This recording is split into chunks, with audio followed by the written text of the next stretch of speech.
again, make it available the same way on the website after this evening for anyone who couldn't attend. Tonight's webinar will be delivered by Outcross Systems, and it's focusing on how to use Stockbook to get the most value out of the data that you're recording.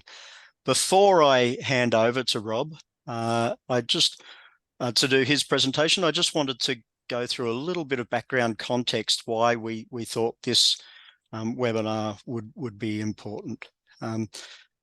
So clearly not telling you guys anything you don't know, but when we start thinking about our annual production cycle or the production life cycle, is that still sharing screens? Yep. The production life cycle, obviously, you know, on the way through the general cycle we go through, we're trying to record details about, you know, joining details, you know, which bulls, which cows have been used in the program, what the outcomes of those joinings were, birth records of calves, so, you know, birth date, calving ease, birth weights, you know, pigment around eyes, all sorts of things as birth records, the weaning records, so which cows have actually weaned calves, how heavy those calves are, other performance records over the life of those animals, onto selection decisions, which ones we're keeping, which ones we're culling. So that feeds through into sale records and so on.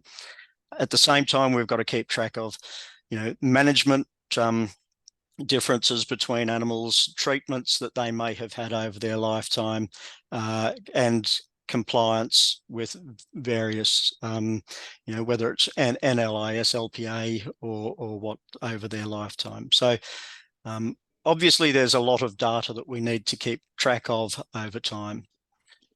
When it comes to those of you who are Herefords Australia members and submitting data to Herefords Australia, same sort of thing applies. You know, we've got everything from, you know, the calf pedigree and birth date details that needs to come into the association. Many of you are doing DNA testing, so there's DNA forms for various animals.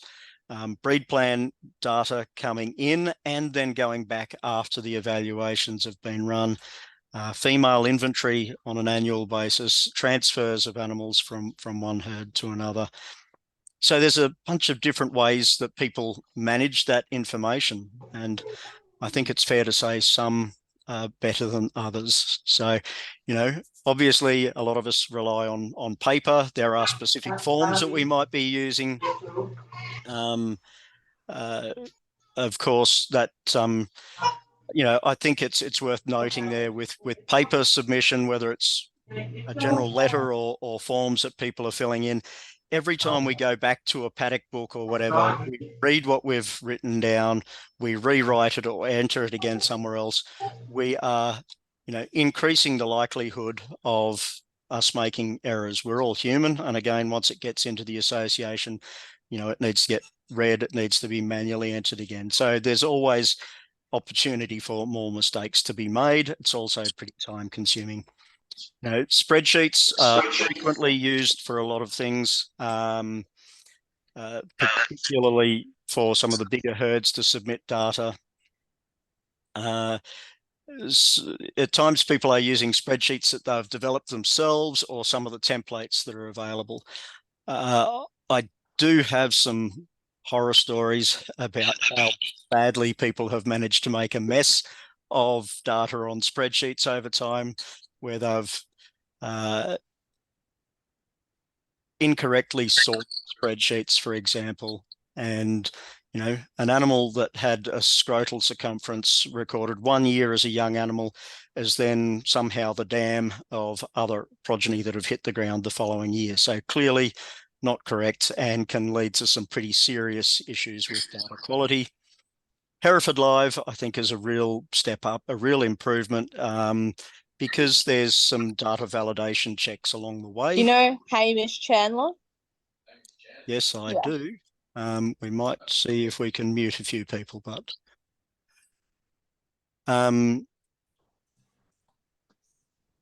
So, Hereford Live, obviously with validation checks, is a step up, but people need to go and re-enter all of that information every time they're submitting some data, through to export files that have come out of properly designed software packages for recording information. And at least that means that people are only entering information about animals once.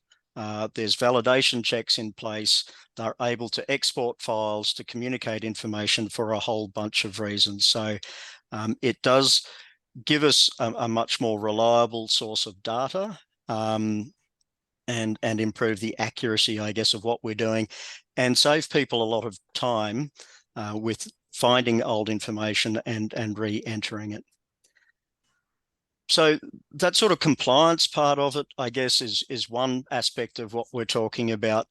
But there's also, I guess, a lot of us spent a lot of time recording data, but how do we actually get the value out of that information? How do you realize the value in your data? Because I guess, in my view at least, that data does not create any value for us until we use it for making better decisions. So I think we all sit on significant amounts of data that we're not really getting the value out of. How do we improve on that and start making some, getting some benefits out of all of the information we're recording? So I know Rob will touch on that and go through a few examples. I thought very briefly it might be worth just adding in some examples of what we've been working on internally at Herefords Australia to give you a bit of a feel for that as well. So over the last few months, most of you would be aware that we've been running a little bit of a program to collect as much carcass feedback data from people about from Hereford cattle as we possibly can. And over the last few months, Michael's managed to collect, I think it's close to 30,000 carcass records for Hereford animals, for animals that were grass-fed, and there's another 3,000 or 4,000 records for feedlot animals. So once we start thinking about how do we interpret that data, how do we analyze it to start getting some value out of it, I've gone in and had a go at a couple of different approaches. So I've created a percentile bands table, for example, on using that information, so we can use that as one way of looking at where animals might sit within the distribution. And I've also created some histograms so that we can display that a little bit more visually, so we can start getting a good handle on where their animals might sit within the distribution that we see for the whole breed. It also gives us a way of starting to go, how do our benchmarks for Hereford cattle compare to the benchmarks that MSA publishes for national herd performance? So if we start going, well, these were grass-fed cattle, how do the grass-fed cattle that we're seeing for the Hereford breed compare to the benchmarks that MSA have published? And we can see from those records that it's good news. Hereford cattle are grading well; they're hitting MSA specs pretty comfortably. But what else can we learn from that? How do we start giving individual herds a bit of a feel for where their data sits? They've already got access to where their data sits in comparison to the industry or the region that they're in. How do we start looking at where their data sits in comparison to the rest of the Hereford breed? So what I've done in this case is not just look at the distribution for the whole data set that we've got, but for one of the herds that submitted information for us to use as part of that analysis. And I've split that out so we can compare the distribution for this particular herd to the rest of the breed. And you can see there, their cattle have graded pretty well in comparison to the histogram on the left that shows the whole breed. And then these guys also told us about some individual animals and who they were sired by. So the orange bars are actually the animals that were sired by a bull that had really good intramuscular fat breeding values. So we've now got a way of starting to go, how do Herefords benchmark against others in industry? We've got a way of starting to go, how do these animals benchmark against the rest of the Hereford breed? And if I want to start improving on that, what are my options? You know, and we can start pulling that apart to go, well, what levers do we have to pull to keep pushing this herd in the right direction? So I think that's just been, you know, something we've worked on internally just recently that gives us a bit of a feel for what else can we learn from the data sets that we have access to. I think over time we've been talking about how do we use more carcass data from breeders to inform, say, our breed plan evaluation. Not all carcass data is suitable for that purpose, but there are other things that we can learn from it. So that's probably enough from me. People don't necessarily need to listen to me carry on all night. So I will stop sharing my screen and I will hand over to Rob. So Rob Powell has joined us for the evening and he will be delivering the presentation. Rob has been working with Stockbook clients for, I think, about 13 years. So he has plenty of experience in this field and looking forward to what he's got to say. And very good of Rob to join us tonight, seeing he's just flown all the way across the country and is currently in Perth for some meetings over there. So thank you, Rob, and I'll hand over to you to get started with the rest of the presentation. Thanks, Hamish, and thanks to both you and Olivia for the opportunity to tell a bit about Stockbook. I'll just see if I can share my screen here. Yeah, I think. The Rush is an amazing film, but of course, it's incredible. Oh. Can you say that, Hamish?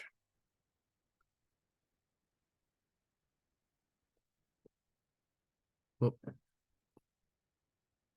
Does that? Can you see my screen now, Hamish? We can see it, Rob. We can, thank you. Sorry, I just muted myself so I didn't create too much background noise. No, you're right. No worries. Just wasn't sure if I pressed the right buttons. So, what is Stockbook? It is an individual animal management program. It collects and stores all of your data in a single place, which means it's easier to get out if it's in one place, of course. Everything from conception right through to carcass. So your AI joinings right through to your carcass data can be captured and everything in between. And it should be your source of truth for on-farm management, of knowing exactly what your animals are doing. Why do we collect data? It's so we can make informed and intelligent decisions. It's like which cattle are you going to keep? Which cattle do you cull? And how do you decide which of those you do? Are you using information or are you just making a guess based on the look of the animal in the yard? But above all, it's about achieving your breeding objectives and increasing your profits. So what data should you be collecting? You should only be collecting data that meets your breeding objectives. And if you're not going to use it, there's absolutely no point collecting. As Hamish said, there's so much data being collected and no one ever looks at it. It's all takes time and money to capture. So there's no point unless you're going to do something with it.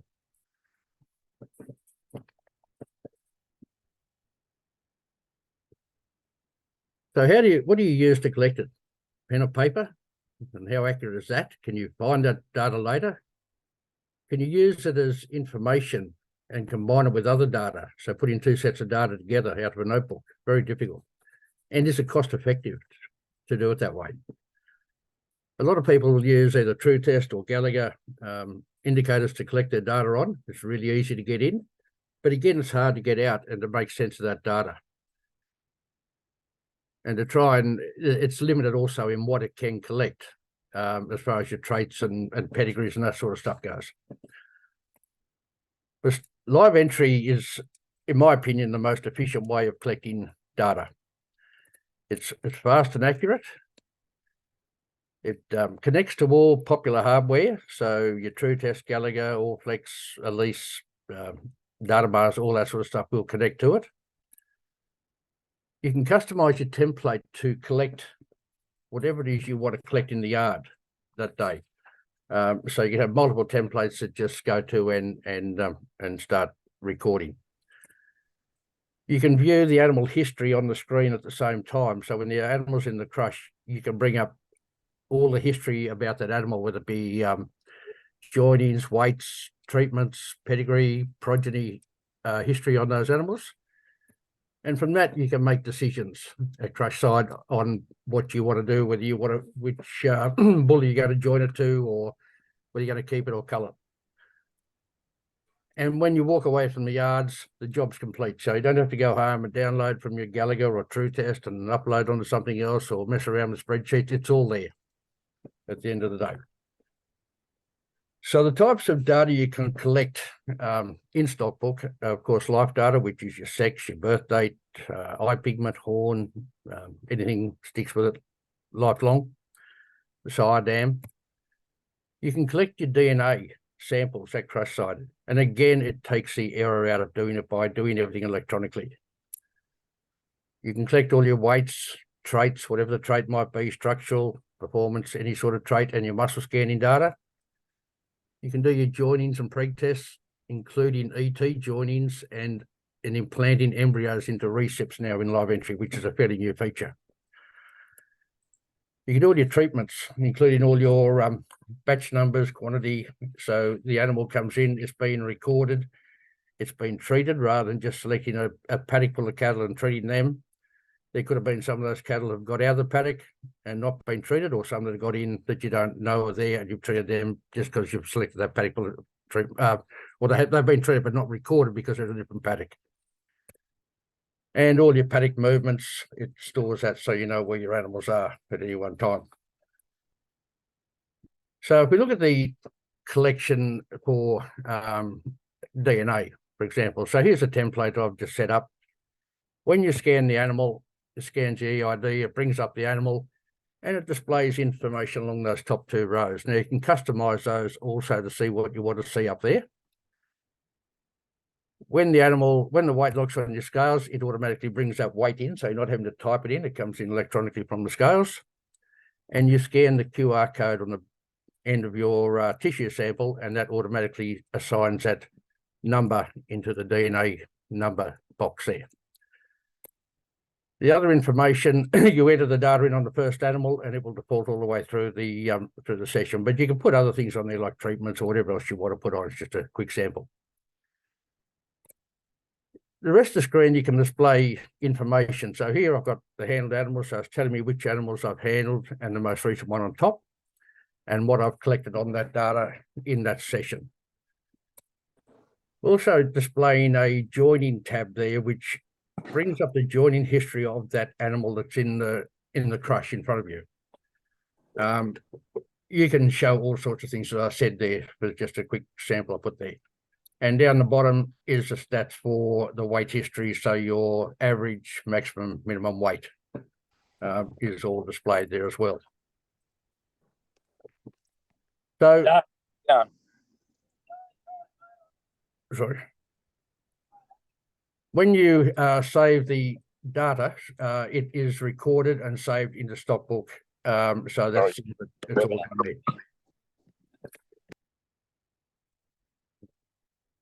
Once we've got that data in there, we can produce a DNA request form. So again, it's all done electronically, so there's absolutely no errors in submitting that data. So we filter out the animals we've handled or collected that DNA on in that time period, whether it be the day or the week or whatever. We go to the export option in Stockbook to this DNA test request. In here, we select the society. So in this case, be Herefords, you'd be selecting there. You select the lab that it's going to go to. So all the labs are there, Neogens, Oetis, Cytovet, Weatherby's, Intertech are all in that drop-down list there. And then you select your profile type that you want to do. So each lab will have a different set of profiles that they will test on. So Neogen, I've selected the horn Powell bundle there. I can also, on top of that, select another test that's not included in that bundle. so that I can test on whatever I want to on top of the bundle. Once I go apply the defaults, it sets those profiles down each animal in the profile type down below, and also in the genetic test 1. I can also select on an individual animal, if I want to do something specific to it, a test just on a single animal, I can select that manually against that animal, that it's going to get that extra test on top of everything else it's getting. Can also put in a list of the possible size and dams. It's probably not necessary with Herefords. It's going through them. They'll look against the database. But the option is there to supply them with a list of all the possible size and dams of those calves. Click the next button and it produces a form. And that's a result of what you've just done. You then email that zip file. It comes out in a zip file in your documents straight to Herefords. And it takes probably about 2 minutes to do, 2 to 3 minutes to do, and it's accurate because it's all done electronically. You've recorded the DNA electronically in live entry. You've produced the form electronically out of Stockbook, so there's no room for error. And the forms that are within that zip folder are all formatted to go straight through the system, so you don't have to touch them at all. So that's quite easy to get that out. So in the DNA module against each animal, it has a place where it stores all the sample numbers against the animal. So this is animal S006. When we produce that form, it puts in a test request, so you know what you've requested for each animal.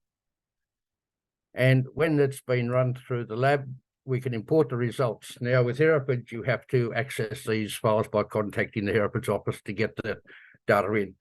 But you need that data back in Stockbook because that's where you can make crush side decisions based on any genetic results you've done, and also bringing a sire and dam back in against the animal from those results. So that's just a straight import from an Excel spreadsheet that they would supply you with. Your registrations, you select the animals you want to register. Make sure that all the correct data is on them, like they've got a birth date, they've got a sex, they've got a sire, dam, society ID. And you export a request directly from Stockbook to Herefords Australia. So in Stockbook, it has on the animal page, there's 2 pages there. One's their basic animal details, which stores a lot of the data like their sex, their birth date, sire, dam, that sort of stuff. And there's also a society's detail page, which stores other information, eye pigment, that type of stuff over there, the horn, Powell status. So it's there. And when you do the registration, it drags that information from these 2 pages onto that rego form that it sends in. And this is basically the form that you email to Herefords. So again, it's only a 2-minute job to register calves, as long as all the data is on them, which you would have collected along the way through your branding and also in the paddock at birth. So your breed plan data, getting data into breed plan. I like to filter the animals out within Stockbook before I do it, so I know I've got the animals that I want to send off. So I will, in the filter, we'll select a weight code. So in this case, I've selected 400 day and a date range of when I took those weights. I then go into the exports and to the breed plan export function within Stockbook. And I would tick this box to say only use the animals I've already pre-selected. On the left-hand side there, you've got options of what sort of data you are sending to breed plan. So in this case, it's weights only, but you can send weights, traits and scans, or weights and scans, all sorts of combinations of data. You need to put in your observation code so it knows the animal might have 4 or 5 weights against it, but it knows from that code which weight to pull out so it will send off to breed plan. You hit the export button and you get a form which you email straight to Hereford@Replan. So on that form, it's got the animal's ID, it's got the weigh date, it's got the animal's weight, and also the management group that animal was in.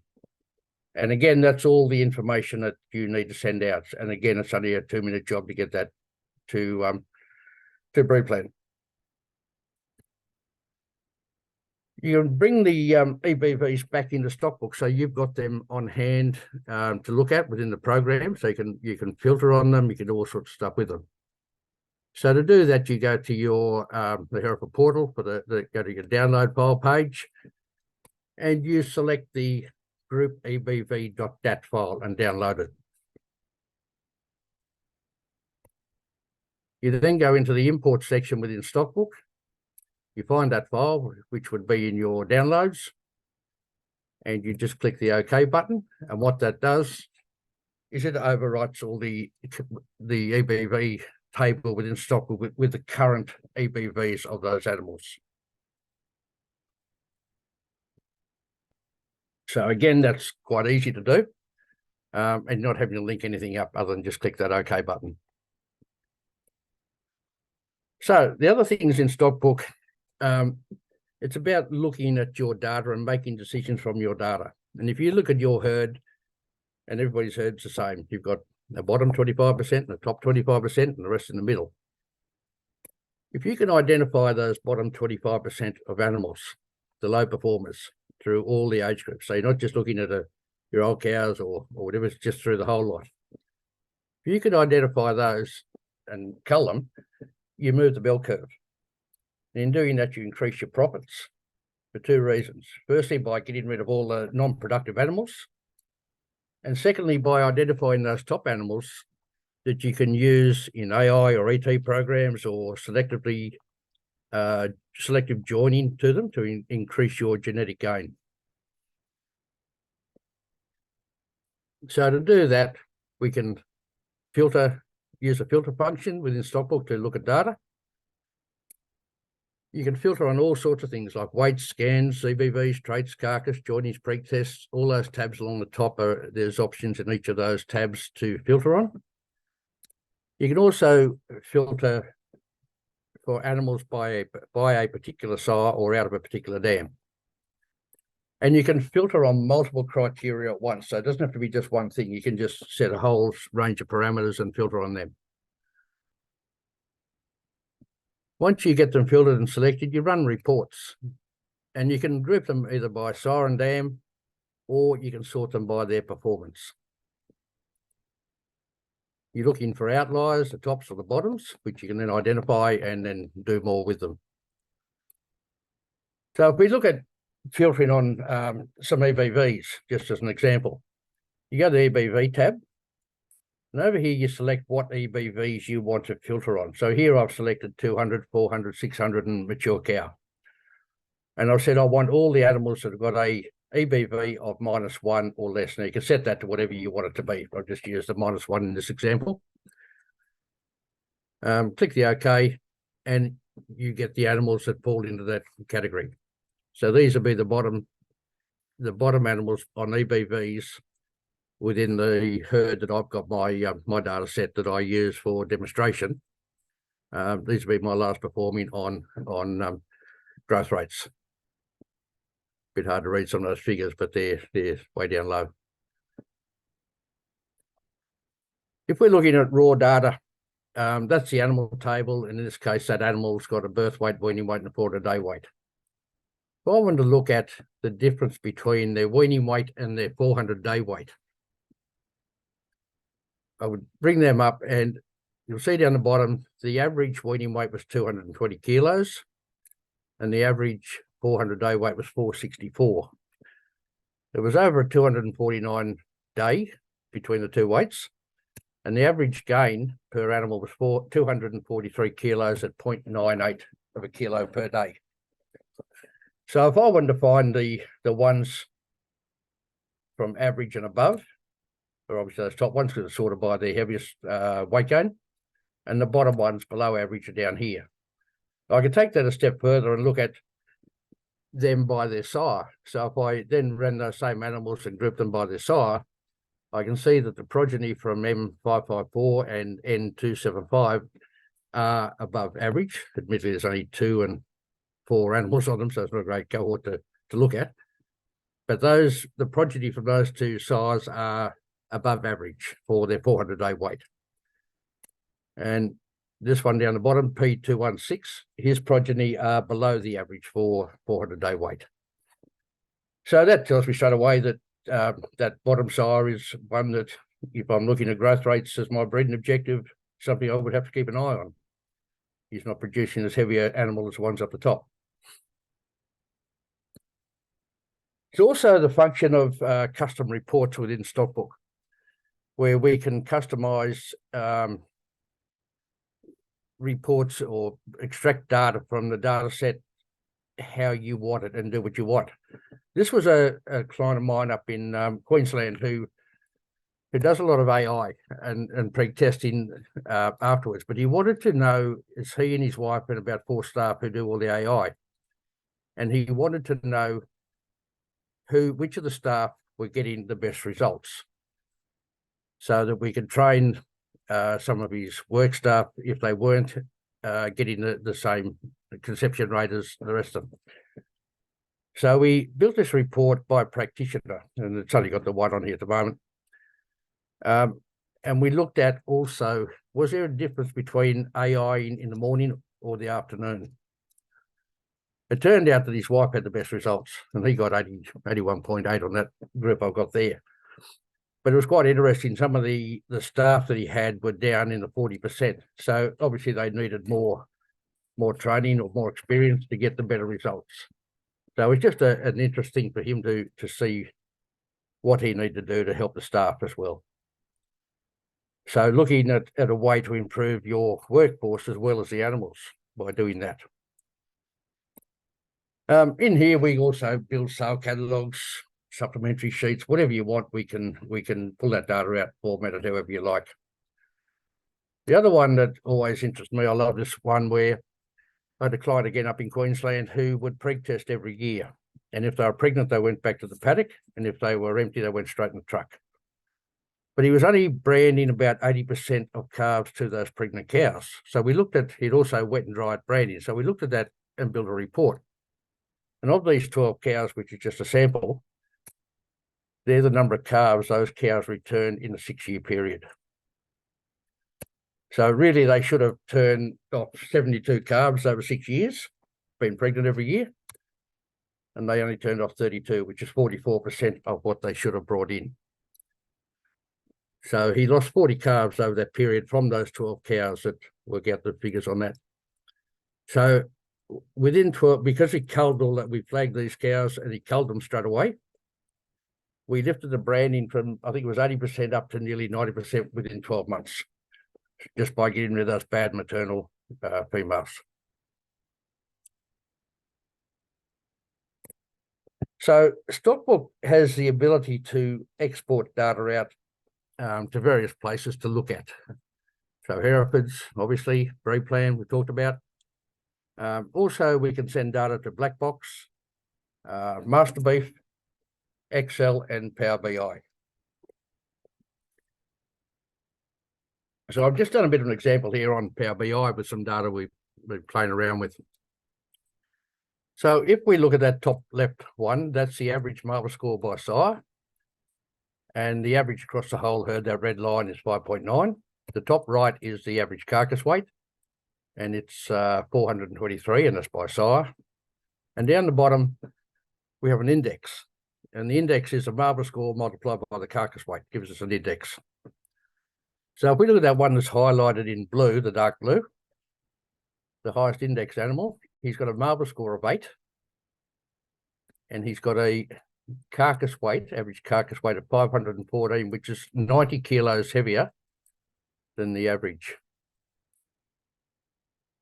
He's got an index of 4,083, and he's actually got 13 carcasses. So he's a pretty handy bull. One of these carcasses did have a marble score of 4. So if he took that one out, he would be way up there in the marble score as well. If we look at a couple more, just as an example. Look at that second one there. His marble score is 9. He's got a carcass weight of 450, so he's 60 odd kilos less than the top fella. And he's got a index of 4,082. So he's about the same index, but he's only got one carcass. But potentially he's going to be a pretty good bull. We look at this guy down here in the center of about the average for index. And he's on average for marble. He's on average for carcass. He's only got an index of 2,500. And again, he's only got one carcass. So this is an early data set. And this guy down the bottom here, he's much lower. He's way down the marble score with 5. Reasonable sort of carcass, but he's only got an index of 2,100. And he's only got 2 carcasses. So we can look at the size and just see which size we want to put into an AI program and which ones we want to cut the heads off. Those ones way down the bottom on the index would be probably not being used much anymore. If we take those same animals and look at them as a mob of animals, because this guy's got 3 different groups of cattle. We've got a marble score by the mob, carcass weight by the mob, and index by the mob. If we look at the dark blue ones, they're an F1 Angus cohort. And they've got a marble score of 7, carcass weight of 460, and an index of 3331. The ones with the second highest index, they're an F2 Wagyu job, Angus Wagyu. So their marble score is very similar. They're a lot lighter in the carcass, and their index is down a bit too. The third mob are an F1 Brahman mob. And their marble score obviously is way down below the others, but they got a reasonable sort of carcass, but their index is down because of their marble score.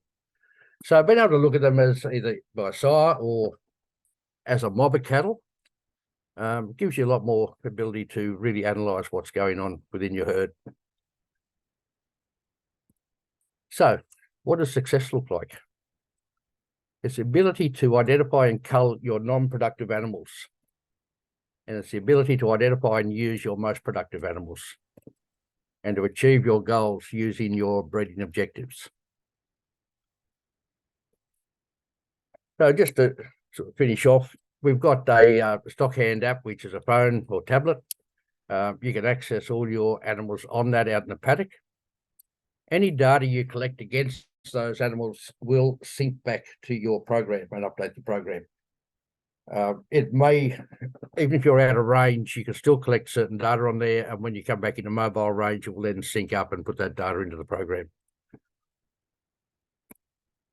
The Stockbook is also QA compliant, so it stores all your sales, purchases, vendor decks, purchaser, vendor whole lot is recorded. All your treatments, chemical storage and inventory, all your batch numbers against animals, it's all recorded. Your interlice movements, replace tags, pick reconciliations, it's all done through Stockbook as well. And it is, all the data's there. If you get an EU, LPA or interlice audit, the data is there. It's easy to find. You're not looking around for a couple of weeks trying to get your information together before the auditor turns up. So if you keep it up to date, it's quite an easy process when you get audited, which you all will at some stage. So just to finish off, your data is crucial to your success. Stockbook gives you that ability to interrogate it and make really good, informed and profitable decisions from the data you have collected. So it is about collecting quality data. If the data has got no quality about it, it's going to give you the false answer. QA compliant, as I said, we have a support team that are there to help you navigate through the program. So you're talking to someone, where a lot of programs, you just don't get that support help when needed. And we at Outcross Systems are committed to working with all of our clients to help them achieve the best outcomes for their business. It's something we pride ourselves in being able to do. So there's our support team, a wonderful group of support workers. Phone number there. You can email them on the support at Outcross Systems email. And of course, you can contact me at any time if anybody has anything they just want to talk to me privately about afterwards, or at any time. My contact details are there. So that's about me, Hamish. That's great, Rob. Thank you. There's one question there, just asking if I've got to work it out to get to it. That's all right. I can read it to you. I'm just asking if you can explain a little bit about how Black Box complements Stockbook in terms of analysing data. How, I guess it comes back to how you integrate with other packages. Yeah. Okay. So what I'll do is I'll just get out this one. So what I've done, let's get out that and minimise that. Go to Stockbook. Can you see my Stockbook there? Might be a bit slow coming up, is it? Still on the slide screen. The screen. Hang on. The one that shows you sort of hang on, bear with sequence me. of slides down the side column. Yep. No, hang on. I've got to get that one somehow. Technology wasn't my strong suit, obviously. Okay, no, I can't get to that to make it work. I'll stop share and share again, maybe. That might help. Yep. That might work better. There you go. I worked it out. So what I've done is in my way. In the user reports, you might not be able to see this come up, but I've written a query. Can you see that pop up now? Yeah, we've got the report there. Right, so there's a black box. I've got a folder there with black box, and I've written 3 queries. So if you select the animals you want, and let's just do a grower one, and there's a query, which is a pretty long-winded query, but there's a result. And so I've done this in conjunction with black box to pull out the data with the correct headers and the data they want. We then just export that into Excel and email it off to black box, and they run it through their system. So we've got the grower report, the fertility report, and also one that updates their EID if they've been replaced. So black box is really, I guess it's like a Power BI type of version, same as Master Beef, which is a Wagyu one, but it's doing other breeds as well. And I know Master Beef use Power BI. I think Black Box, I'm not 100% sure if it's Power BI or something similar to it, but it gives you something along the lines of that graph I had up there before, of being able to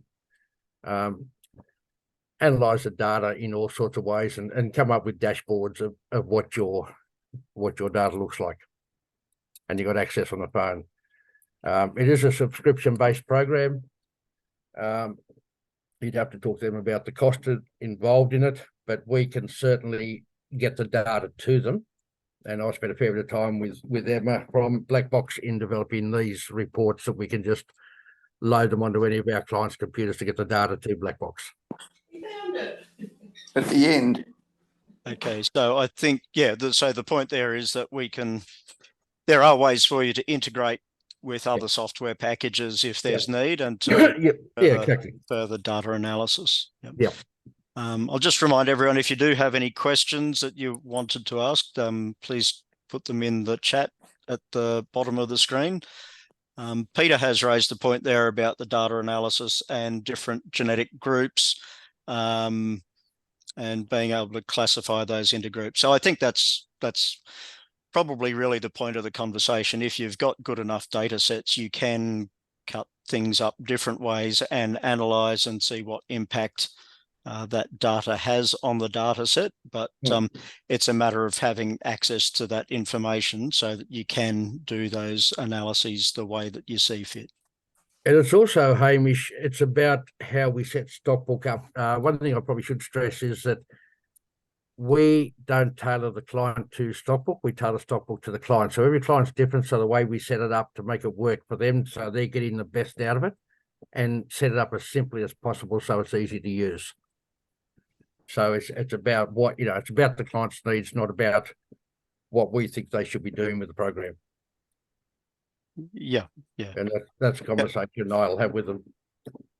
comes back to data is power. It's a matter of how we get the value out of those data sets.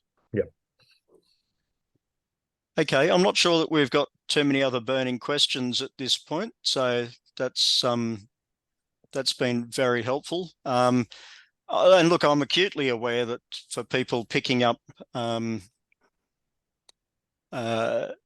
new computer program, it's always a challenge understanding how it operates, how to use it. Rob did just have the whole of the support desk shown there, and I can vouch for that when I've contacted them with some pretty dumb questions that I probably should have remembered from the last time I used a computer software package, have been very helpful. So I think that's probably all that we had for this evening. So thank you very much. There's been a couple of other comments there that are just saying thank you, and how people can improve how they're using that information, and we'll be in contact with the support team. So that's excellent. Thank you very much for the feedback. Yeah, but so thank you very much for your time, Rob. We really appreciate that. That's been great to have your input. For everyone else online, we will be planning more webinars. We have got some in the pipeline for development for December. We will be in contact with everyone to let you know when that's happening. Very conscious that obviously if we leave it too late in December, people get sidetracked by other things. So looking at how we get that delivered in a timely manner and with some interesting topics. If people have got other ideas for webinars where they would like some additional information about things, please feel free to get in contact and let us know what you're thinking. But other than that, thank you very much for your attention, everyone.